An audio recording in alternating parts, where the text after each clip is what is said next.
요즘에 특히 구독자분들이 네. 배당 인컴 네. 관심 많으신데 거기에서 한 발 더 나아가서 요즘은 네. 커버드 콜이라는 네. 약간은 생소하지만 또 그 전략에도 많이 관심 가지시고 상품에 투자를 실제로 하시더라고요. 네. 그래서 실제로 요즘에도 그런지 왜 그런 네네. 건지 가장 궁금합니다. 작년 이제 네. 미국 증시를 보면은 네. 지수 자체로만 놓고 봤을 때는 상승률이 굉장히 좀 높았었거든요. 그렇죠. 네. 네, S&P 500이 1년 동안 한 24% 올랐고 나스닥 지수가 54% 정도 올랐으니까요. 네. 그래서 지수만 놓고 보면은 이제 상당히 미국 증시가 좀 쉬워 보였을 수가 있는데 좀 더 이제 자세하게 좀 살펴보면 이제 80년대 이후에 가장 좀 급격하게 미국이 금리를 인상시켰던 시기가 바로 작년이었잖아요. 그러다 보니까 이제 금리가 너무 높아져서 연초에 미국의 중소 은행들 같은 경우에 좀 이슈가 좀 있었고요. 네. 그러면서 이제 주식뿐만 아니라 채권 쪽도 변동성이 좀 굉장히 커졌던 그런 구간이 맞아요. 있었고, 그리고 러시아랑 우크라이나 전쟁도 사실상 종료가 되지 않았는데 중동 쪽에서 또 다시 한번 또 그런 그쵸. 이제 분쟁 이슈가 좀 발생하기도 했었잖아요. 네. 그래서 그런 것들을 봤을 때 지수 자체는 좀 많이 올랐지만 연초 대비 네.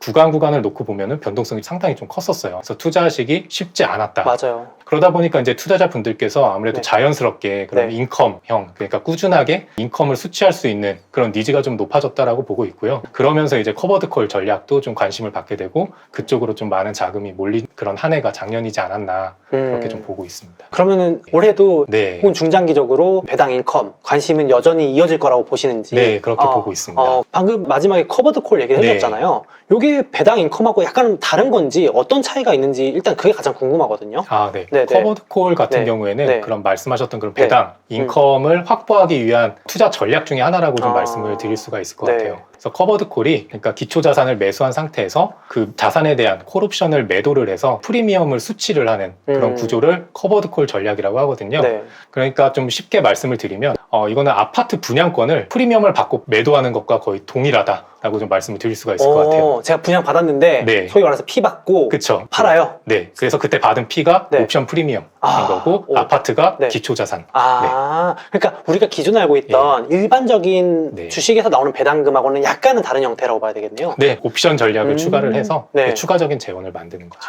그래서 이제 배당금을 줄 수 있는 재원을 마련한다는 게 그래서 네, 나온 표현이군요. 맞습니다. 이제 받고 팔아서 그걸 가지고 주주들한테, 투자자들한테 배당금으로서 나눠준다. 네, 맞습니다. 이해됐습니다. 네. 그래서 마침 이 전략과 네. 관련해서 네. 새로운 상품이 나왔다고 들었습니다. 네, 네. 이 ETF 상품이죠. 한번 네. 잠깐 소개해 주시면 좋겠습니다. 네, 일단 네. ETF 이름 자체가 좀 깁니다. 코덱스, 네. 테슬라, 인컴, 프리미엄, 채권 혼합, 액티브 ETF. 이거? 길죠. 코덱스, 네. 테슬라, 인컴, 프리미엄, 채권 혼합, 액티브 ETF. 네, 맞습니다. 그래서 요거를 네. 잘라서 하나씩 좀 설명을 드리면 네네네. 예, 먼저 코덱스는 삼성 자산운용이 운용하는 대한민국 대표 ETF 브랜드를 네네네. 의미를 하고요. 그리고 테슬라는 네. 이제 테슬라 주식을 사면서 네. 그리고 뒤에 이제 인컴 프리미엄은 테슬라 주식을 사면서 네. 콜옵션을 매도해서 이제 투자자가 매월 분배금을 받을 수 있는 그런 구조고요. 그리고 채권 혼합 부분은 퇴직연금 계좌에서 하실 때는 투자 한도에 제약이 있지 않습니까? 그런데 100% 꽉꽉 채워서 이제 투자하실 수 있도록 예, 채권을 담은 액티브 ETF다. 야, 이거 제가 이름만 들어도 네. 꽉꽉 그렇게 뭐라 네, 그럴까요? 네. 한국인의 정서에 맞게 네. 비빔밥처럼 이렇게 맞습니다. 다 넣은 ETF라는 네. 생각이 들거든요. 그래서 상당히 궁금한데 일단 분배금도 매월 준다 그러고 네. 테슬라도 약간 들어있고 채권에 퇴직연금 계좌, 저 퇴직연금 계좌도 관심 많아가지고 네네. 일단 가장 궁금한 거는 제가 알기로도 커버드콜 전략 그러면 네, 네. 뭐 시장 지수나 네. 어떤 대표 종합주가 지수 이런 걸 가지고 한다고 들었었는데 네. 보통 그런 상품들이 다수인데 맞습니다. 이거 네. 좀 독특하게 테슬라를 기반으로 네. 분배금을 주고 커버드콜 네. 전략을 쓴다 이런 게 좀 이게 신기하거든요. 이게 왜 그런 건지 설명해 주시면 좋겠습니다. 네. 네. 아무래도 이제 네. 아까 이제 말씀하셨듯이 네. 기존에는 대표 지수를 이제 좀 활용한 커버드콜 전략의 상품들이 많이 나와 있었어요. 네. 근데 이제 저희가 개별 종목으로 이제 접근을 한 이유는 그런 지수 같은 경우에는 개별 종목 대비해서 변동성이 더 낮거든요. 그렇죠. 아무래도 개별 네. 종목의 변동성이 높고 네, 맞습니다. 시장 종합주가 지수는 아무래도 네. 변동성이 낮고 기초 자산의 변동성이 클수록 수취할 수 있는 옵션 프리미엄이 더 커지거든요. 그러니까 쉽게 말해서 네. 종합주가 지수는 한 달 뒤에 많이 올라봐야 네. 기대할 수 있는 기대 네. 수익률이 변동성이 뭐 5%다, 그쵸. 3%다 이러는데 네. 예를 들어서 테슬라는 한 달 뒤에 뭐 2배가 될 수도 있고 네. 극단적으로 네. 뭐 많이 떨어질 수도 있고 떨어질 수도 하니까 있고. 그거에 대한 프리미엄 네. 전략을 취하기가 네. 더 용이하다. 그렇죠. 이해됐습니다. 개별 종목이 지수 대비 변동성이 더 크니까 네. 우리나라 개인 투자자분들 같은 경우에는 아무래도 변동성이 네. 큰 거, 매운맛을 좀 선호를 하시잖아요. 이렇게 좀 이해를 해주시면 좋을 것 같습니다. 그러면 사실은 변동성이 큰 종목들은 여러 개가 있잖아요. 네. 하필 테슬라로 네. 선정하신 이유가 뭔지 가장 궁금하거든요. 네. 앞에서 이제 말씀드린 설명이랑 좀 일맥상통할 수도 있을 것 네네네. 같은데요. 이제 많은 분들이 이제 테슬라가 장기적으로 우상향할 거라고 보고 계시잖아요. 네, 저도 이제 장기적으로 이제 테슬라가 성장할 거다 이렇게 보고는 네. 있는데 네. 이게 좀 단기적으로 보면 테슬라가 굉장히 좀 쉽지만은 않은 종목이에요. 그렇죠. 변동성이 굉장히 크다라는 것을 네. 너무나도 잘 알고 계실 것 같습니다. 그런데 이런 변동성이 크기 때문에 그런 메리트가 존재한다라는 거고요. 테슬라의 이런 변동성을 나스닥 지수랑 비교를 해보면 네. 나스닥 지수 대비해서 테슬라가 변동성이 3배가 더 크거든요. 와, 나스닥도 변동성이 낮은 편이 아닌데 그쵸. 3배가 높군요. 그래서 테슬라 주식에 콜옵션을 매도해서 받을 수 있는 옵션 프리미엄을 통해서 네. 높은 인컴을 추구할 수 있다라는 것을 좀 말씀을 드리겠습니다. 실제로 아마 구독자분들께서 가장 궁금하실 것 같아요. 네네. 분배금 얼마 정도 될까 네. 말씀해 주실 수 있을까요? 네. 앞에서 말씀드렸던 그런 테슬라 커버드콜 프리미엄이랑 그리고 저희가 채권 혼합 아까 말씀드렸잖아요. 그래서 네. 채권을 일정 부분 또 보유를 하고 있는데 네. 채권에서 나오는 이자 등을 이제 통해서 분배 재원을 마련을 하게 되고요. 이 분배 재원은 당연히 높아질 수도 있고 낮아질 수 있습니다. 테슬라가 또 변동성이 그쵸, 더 그쵸. 높아지면 이제 분배 재원이 더 높아지는 거고요. 그쵸. 변동성이 또 축소되는 시기에는 네. 또 분배 재원이 낮아질 수도 있는 부분이 있기 때문에 그거는 이제 좀 변동될 수 있어서 제가 이제 정확한 매월 그쵸, 그쵸. 얼마다라고 말씀드리기는 좀 어려운 부분은 있지만 매월 꾸준히 분배를 할 예정입니다. 이해됐습니다. 미국에도 상장된 이 비슷한 상품이 있었던 걸로 알고 있거든요. 혹시 TSLY라고 네, 맞습니다. 그 상품이 작년에 서학개미 순매수 상위권에도 막 들어가고 네. 커뮤니티에서 많이 이렇게 네. 말씀하시는 걸 들었는데 그것과도 관련이 있는 상품일까요? 네, 맞습니다. 저희도 그 네. TSLY라는 티커에 미국에 상장되어 있는 ETF를 말씀드리고 있는 지금 ETF에서도 일부 담고 있고요. 그래요? 예. 그래서 이 TSLY라는 상품이 테슬라 종목에다가 커버드콜을 사용을 해서 월 분배를 해주는 그런 미국에 상장된 ETF입니다. 그럼 구조가 똑같은 건가요? 아니면 저희 상품이랑 구조는 다릅니다. 요거는 테슬라 종목 주식에다가 100% 커버드콜 전략을 사용을 하고 있어요. 네네. 미국 내에서도 인기가 굉장히 그쵸, 많아요. 그렇겠네요. 네, 그래서 올해 1월 2일 기준으로 약 ETF 순자산이 TSLI가 네. 약 8억 6천만 달러. 네. 우리나라 기준으로는 약 1조 1천억 원 정도. 1조 원이 넘는 순자산을 가진 네. 상품이라 이거네요. 네, 엄청 그리고 크군요. 네. 저희도 이 TSLI를 ETF에서 일부 담고 있거든요. 이 TSLI에서 나오는 분배금도 네. 모두 투자자분들께 드리는 분배 재원으로 활용을 할 예정입니다. 그러면 일단 네. TSLY 말이 나온 김에 네. 조금 더 자세하게 이 상품의 구조에 대해서 궁금해하실 것 같긴 해요. 네, 네. 일단은 먼저 궁금한 거는 테슬라에 투자하시는 구독자분들도 계실 거고 네. 이 상품과 고민하시는 구독자분들도 계실 거고 네, 네. 나 월배당이나 인컴에도 관심 많은데 이 상품 괜찮을 것 같은데 이게 결과적으로는 좀 주가도 우상향 해준다거나 네. 인컴이 꾸준히 나온다거나 이런 것들이 되게 혼란스러우실 수도 있을 것 같아요. 네, 네. 일단 그래서 가장 궁금한 거는 그러면 이 말씀해주신 TSLY 같은 그런 네. 상품은 테슬라 주가가 오를 때랑 네. 하락할 네. 때 각각 어떻게 이게 움직이는 건지 구조가 궁금하거든요. 테슬라가 이제 급등하는 경우에는 네. TSLI 같은 경우에는 상승을 그대로 따라가지는 못하고요.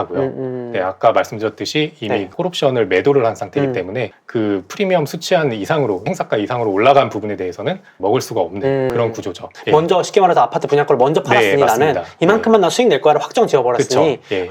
그리고 이제 횡보를 한다. 네, 만약에 그럼 횡보한다. 횡보를 하는 구간에서는 네. 어차피 테슬라 주가 자체가 올라가는 부분이 없는데 없죠. TSLI 같은 경우에는 네. 꾸준히 인컴을 수치를 하기 때문에 횡보하는 구간 아니면은 완만히 상승하는 구간에서는 굉장히 유리한 전략이 될 수 있는 거고요. 그리고 만약에 주가가 하락하면? 반대로 네. 주가가 하락을 하게 된다면 수치한 프리미엄 인컴만큼은 하락분이 상쇄가 되겠지만 그 이상으로 하락하는 경우에는 또 하락을 어느 정도 그쵸, 또 그쵸. 따라가게 되는 거죠. 그러니까 어느 정도 인컴으로 버퍼를 가지고 있는 그렇게 좀 봐주시면 될 것 같고 그래서 지금 TSLI 예시로 들어주셨는데 네. 오늘 소개해주신 이 코덱스 상품도 구조는 동일하다고 보면 될까요? 네. 큰 네. 의미에서의 이제 커버드 콜에 대한 이런 방향은 좀 비슷하게 말씀을 드릴 수가 있는데 네. 저희는 이제 TSLI처럼 테슬라라는 종목 전체에다가 이제 100% 커버드 콜을 쓰는 전략이 아니라 실제로는 좀 자세히 말씀을 드리면 네. 테슬라는 약 20% 정도의 주식으로 보유를 하고 있고요. 그리고 TSLI를 한 10% 정도 담고 있습니다. 네. 그래서 이제 TSLI 부분에 대해서는 방금 말씀드렸던 그런 구조를 이제 그대로 가져간다라고 말씀을 드리겠는데 단 이제 ETF에서는 한 10% 정도 담고 있고 여기서 나오는 분배금은 다 이제 저희도 분배 재원으로 활용을 할 거고요. 네. 그리고 테슬라 20% 아까 보유를 하고 있다고 말씀을 드렸는데 그 테슬라 20%에 대해서는 커버드 콜 전략을 사용해서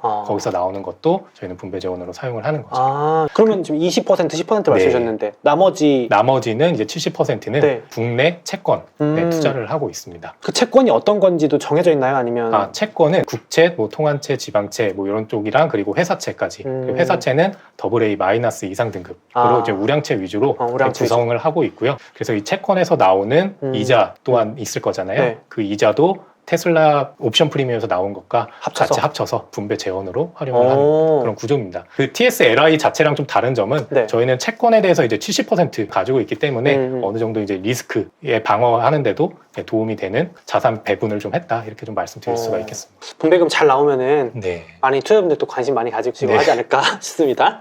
지금 이 상품을 설명해 주신 걸 들어보니까 네. 채권도 70% 섞여 있고 또 테슬라 기반의 인컴도 나오는 구조로 설계되어 있다 보니까 연금 계좌에도 네. 네. 네. 넣어도 괜찮지 않을까 싶은데 어떨까요? 네, 저희 그 네. 코텍스 테슬라 인컴 프리미엄 네. 채권 혼합 액티브 ETF 같은 경우에는 네. 그 TSLI 같은 상품을 네. 퇴직연금 계좌에서도 좀 꽉꽉 채워서 담게 그렇게 해드리고 싶어서 설계한 상품입니다. 애초에 그런 니즈가 네, 있으시니까 맞습니다. 이해됐습니다. 이제 네. 국내 투자자분들도 이제 TSLI에 맞아요. 대해서 또 맞아요. 최근에 관심도 높아지고 네. 있고 또 많이 직접 일반 계좌에서 매수하시는 분들도 많으시잖아요. 네. 근데 미국에 상장된 ETF 같은 경우에는 퇴직연금 계좌에 이제 직접 담을 수가 없지 않습니까? 그렇죠. 그래서 이런 비슷한 구조를 만들어서 퇴직연금 계좌에서도 활용하실 수 있게 그렇게 만든 상품이다라고 좀 이해를 해주시면 좋을 것 같아요. 그렇게 되면 역시 메리트가 세금인가요? 절세? 네, 맞습니다. 그러니까 뭐 TSLI 같은 상품을 일반 계좌에서 만약에 매수를 하셨다라고 하면은 매월 인컴이 들어오는데 그거의 배당 소득세를 15.4%씩 계속 떼이게 되잖아요. 그러니까요. 그 은근히 무시 못하잖아요. 네, 맞습니다. 맞습니다. 그런데 만약에 연금 계좌에서 퇴직연금 계좌 뭐 DC나 IRP 계좌에서 담았다라고 하는 경우에는 이제 연금을 이제 수령하시는 시점까지는 그 과세 자체가 좀 이연이 되고 그리고 수령하시는 나이 시기에 따라서 3.3%에서 5.5%까지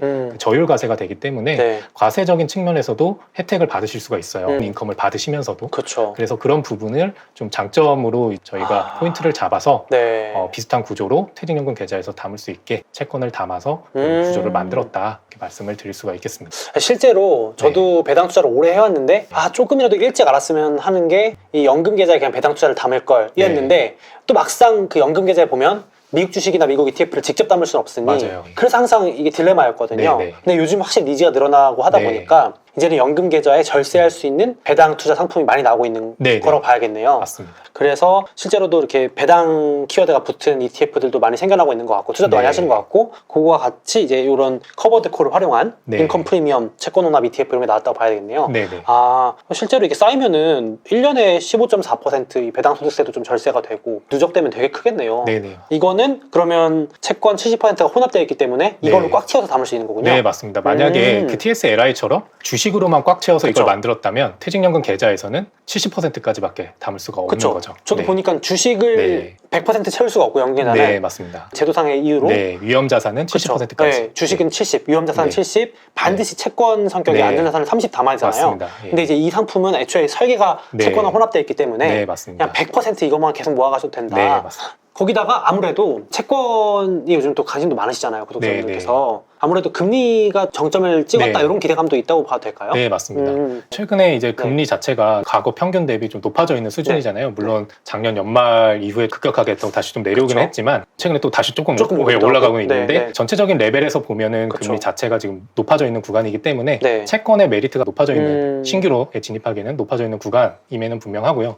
그리고 올해 이제 채권 금리 자체가 좀 하락을 전망하는 분들도 많잖아요. 기준금리 인하가 이미 좀 시사가 되고 있고 그래서 그럴 때는 이제 채권의 가격 자체가 또 상승할 수 있는 그런 요인이기 때문에 그런 측면에서 채권에서도 이제 자본 차익을 좀 노려볼 수 있는 것까지 생각을 해볼 수 있기 때문에 채권 쪽에서도 주목을 해보시는 것도 좋을 것 같습니다. 그러면 제가 설명을 듣다 보니까 갑자기 생각나는 건데요. 지금 금리가 오르면 반대로 채권 가격은 좀 떨어지는 편이잖아요. 네, 맞습니다. 그러면 구독자분들이 이 상품을 알아두셨다가 딱 지켜보시다가 물론 적립식도 모아가시겠지만 타이밍을 재고 싶으신 구독자분들께서는 금리가 올랐을 때 혹은 채권 가격이 좀 빠졌을 때 이 상품을 매수해도 타이밍상 좀 더 괜찮다고 봐도 되는 건가요? 물론 그 타이밍이 정확하다면은 그렇겠지만 이 상품 자체가 이제 채권보다는 테슬라를 통한 인컴을 수취하는 그쪽에 이제 조금 더 포커스가 되어 있는 상품이기 때문에 네. 제 생각에는 네. 채권에 이제 좀 투자를 하시려는 니즈보다는 그것도 맞지만 네. 테슬라를 통해서 매월 꾸준하게 인컴을 확보하고 싶으신 분들이 더 적합한 상품이다 이렇게 볼 수 있겠습니다. 그러면은 테슬라 주가가 빠졌을 때 사는 거는 큰 의미 없어요? 그거는 괜찮을 것 같습니다. 괜찮아요? 그래서 투자자분들의 니즈가 정확히 좀 나뉠 것 같아요. 네. 그러니까 테슬라 종목 자체를 이제 워낙 좋아하시는 분들께서는 맞아요. 당연히 이것보다는 테슬라 주식 자체를 활용을 하실 것 같고요. 근데 나는 테슬라의 그런 변동성을 좀 활용하면서 꾸준히 좀 인컴을 좀 확보를 하고 싶다, 수치를 하고 싶다 하시는 분들은 그런 테슬라의 변동성만을 활용을 해서 ETF로 상품화한 이 상품을 좀 활용을 해보시면 좋지 않을까 그렇게 생각합니다. 이해됩니다. 그래서 오늘 ETF를 소개해 주셨는데 네. 이 ETF를 연금 계좌에서 네. 어떻게 활용하면 좋을지 팁이 있다면 어떤 게 네네. 있을까요? 네. 이 상품은 이 퇴직연금 계좌에서 다양한 방법으로 좀 투자를 하실 수가 있는데요. 네. 저희 코덱스 테슬라 인컴 프리미엄 채권 혼합 액티브 ETF 같은 경우에는 네. 100%까지 담을 수 있잖아요. 퇴직연금 네. 계좌에서. 그렇죠. 그래서 나는 인컴을 좀 꾸준히 수치를 하는 게 니즈가 좀 크다라고 네. 하시는 분들은 그냥 퇴직연금 계좌에서 100% 이 상품을 담는 거죠.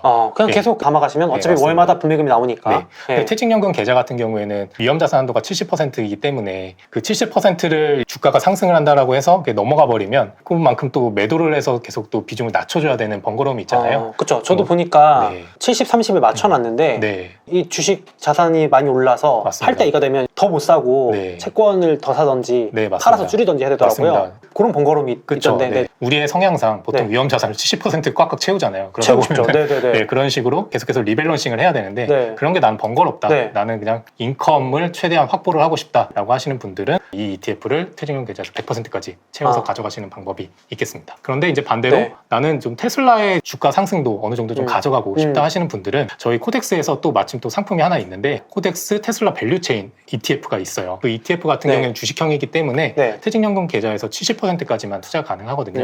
그래서 이 ETF를 70% 투자를 하고 나머지 30%를 이제 절충형으로 방금 말씀드린 코덱스 테슬라 인컴 프리미엄 채권 혼합 액티브 ETF를 30% 가져가시는 거죠. 근데 이제 이럴 경우에는 네. 테슬라 주가가 올라서 코덱스 테슬라 밸류체인 ETF가 상승하게 되면 네. 또 리밸런싱 해야죠. 해줘야 돼요. 해주긴 해야 됩니다. 야, 이렇게 투자하시는 분들은 완전 이제 테슬라 왕국 같은 네, 느낌으로 맞습니다. 네. 진짜 전기차를 사랑하시는 네, 그런 네. 느낌의 투자자분들은 이렇게 활용하실 수 있겠습니다. 네, 네. 또 기존에 있던 코덱스 테슬라 밸류체인 ETF 요거는 테슬라뿐만 아니라 테슬라와 관련된 글로벌 맞습니다. 전기차 기업들 네, 네. 배터리 기업들이라든지 네. 이런 기업들 네, 테슬라 단일 종목은 한 20% 정도로 가져가고 있고요. 그리고 나머지는 이제 그런 테슬라의 생태계를 이제 구성하고 있는 반도체라든지 아니면은 뭐 배터리라든지 아니면 주행 보조 장치라든지 이런 글로벌 기업들, 국내 기업들도 들어가고요. 한 번에 테슬라 생태계에 투자할 수 있는 그런 ETF다 이렇게 말씀드리겠습니다. 예, 됐습니다.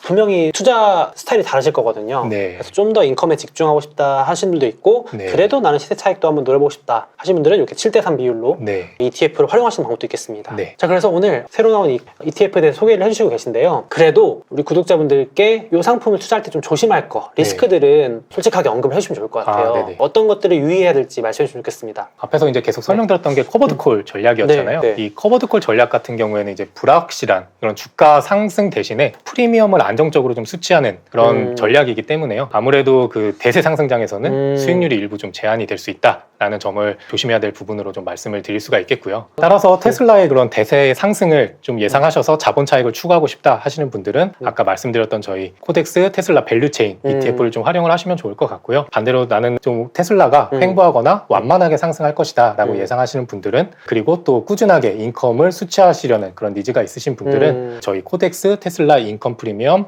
채권 혼합 액티브 ETF를 활용을 해주시면 좋은 투자 수단이 될 것이라 생각을 합니다. 그래서 오늘 소개해주신 테슬라 인컴 프리미엄 채권 혼합 액티브 ETF 이거를 한 줄로 설명해 주시면 뭘까요? 네. 테슬라를 활용한 월분배 ETF다. 월분배가 상당히 매력적인 상품이 될 것 같습니다. 이 ETF 관련된 더 자세한 정보, 뭐 분배금 얼마 주는지 오늘 좀 들어봤는데 궁금하다 하시는 구독자분들은 코덱스 홈페이지 들어가시면 보실 수 있는 거죠? 네, 확인하실 수 있습니다. 알겠습니다. 더 궁금하신 구독자분들 위해서 댓글하고 더보기에 링크도 남겨놓을 테니까 참고하시면 좋을 것 같습니다. 네, 그래서 오늘은 또 새로 나온 테슬라 관련 인컴 ETF 소개해드렸는데요. 구독자분들 관심 많이 가져주시면 좋겠고 오늘 공부 좀 싹 풀으셨는데 투자하실 때 많이 도움이 되셨으면 좋겠습니다. 오늘 나와주셔서 감사합니다. 네, 감사합니다.